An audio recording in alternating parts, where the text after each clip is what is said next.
بسم اللہ الرحمن الرحیم۔ السلام علیکم۔ مجھے آج تک وہ دن نہیں بھولتا جب چچا، تایا اور ابا جان دادا ابو کے کمرے میں بیٹھے مختلف باتیں کر رہے تھے۔ وہ غمزدہ بھی تھے، پر غم سے زیادہ شاید انہیں اس بات کی فکر تھی کہ بوڑھا تو مر گیا ہے، ہمارے لیے کیا چھوڑ کر گیا۔ ابو سب بہت خاموش اور غصے میں لگ رہے تھے۔ میں نے دیکھا ابو چچا اور تایا کے ساتھ کافی خائف لگ رہے تھے۔ پھر چچا اور تایا اٹھ کر چلے گئے۔ ابو نے اپنے کمرے کا دروازہ بند کیا اور اپنے بیٹوں یعنی میرے بھائیوں کو اپنے پاس بلایا۔ خدا جانے کہ ابو نے بھائیوں سے کیا بات کی کہ بھائی اس طرح بپھر گئے جیسے کہ جنگلی شیر ہوتے ہیں، پر ابا کے ادب اور احترام کی وجہ سے وہ زیادہ بات نہیں کر سکتے تھے، خاموش ہی رہے۔ لیکن میں نے ایک بات بہت زیادہ محسوس کی تھی کہ جب سے ابا نے کمرہ بند کر کے بھائیوں کو کوئی بات کہی تھی، بھائیوں کا رویہ بدل ہی گیا تھا۔ ایک بھائی گیا تھا، یہ تقریباً صبح 4 بجے کا وقت تھا جب ہمارے گھر میں یہ واقعہ ہوا تھا۔ دادا ابو کا جنازہ صحن میں پڑا تھا اور میرے بھائیوں کے چہرے لٹکے ہوئے تھے۔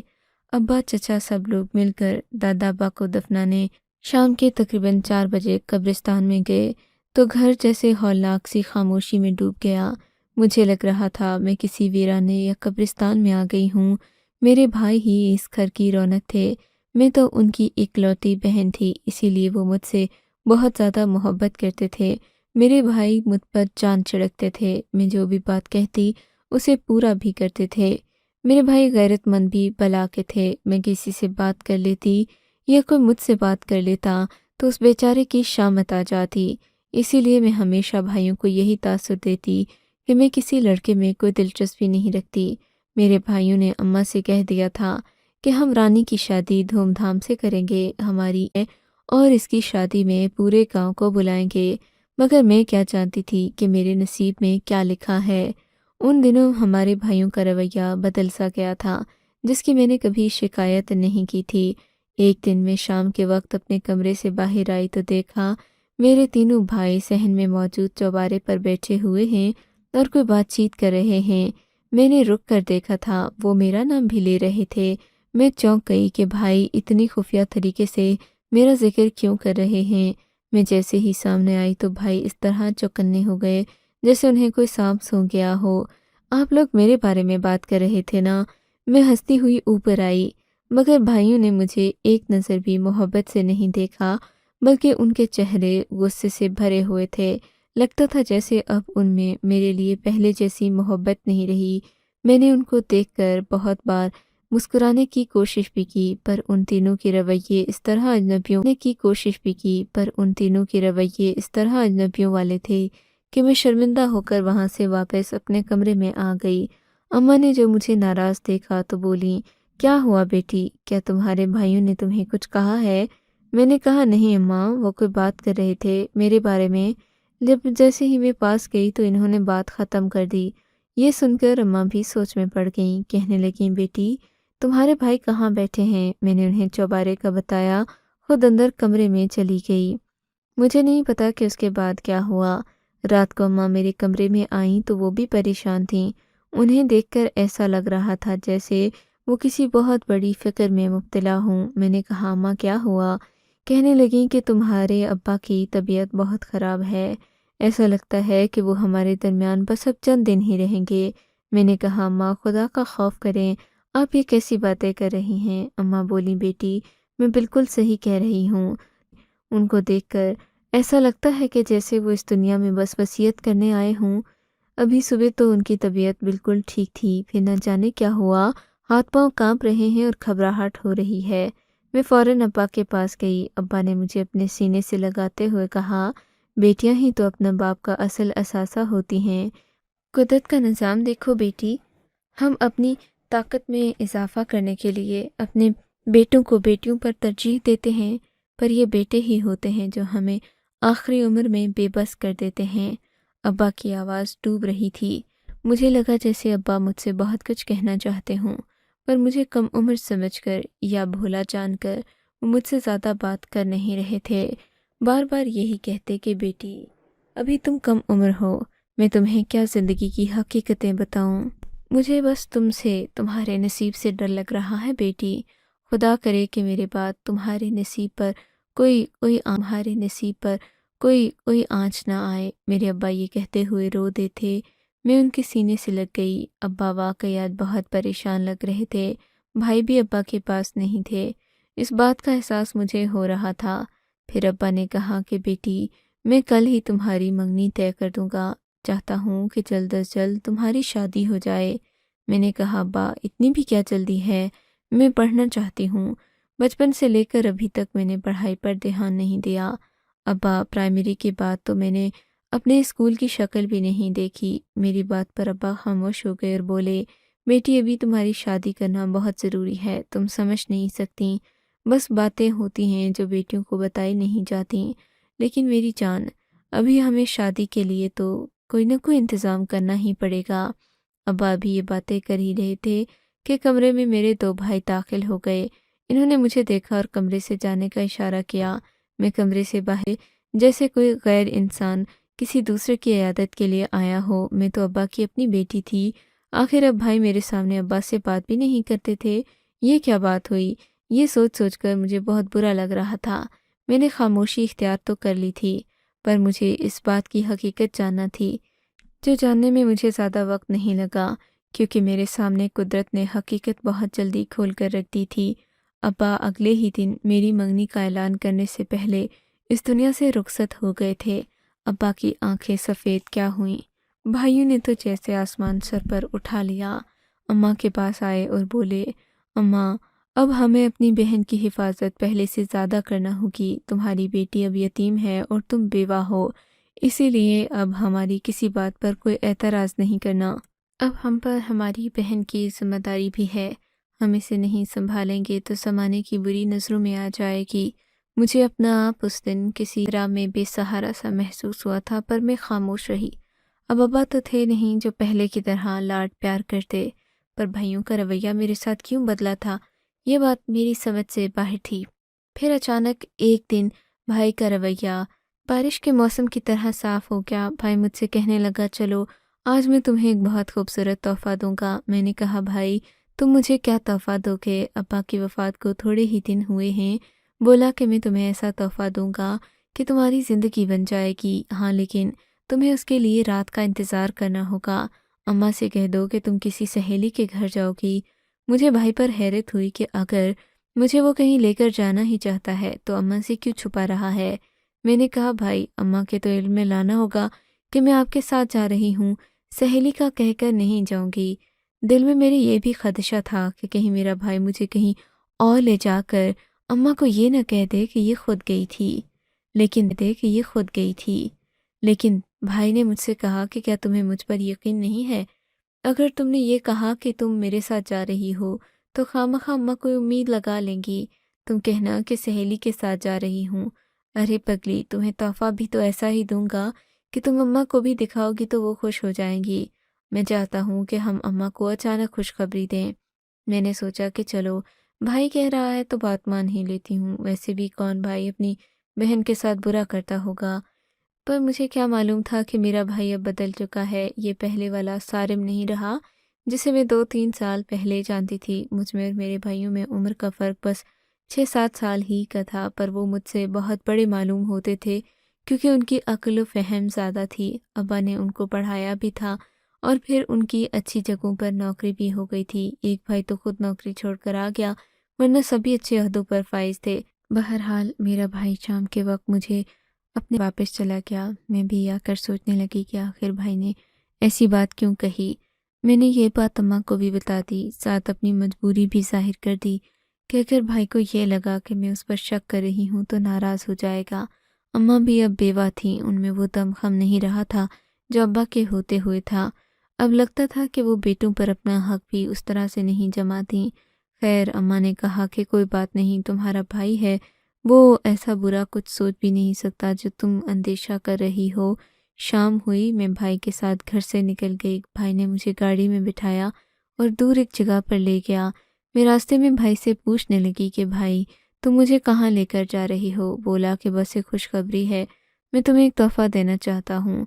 تقریباً آدھا گھنٹہ اس نے گاڑی چلائی اور پھر گاڑی ایک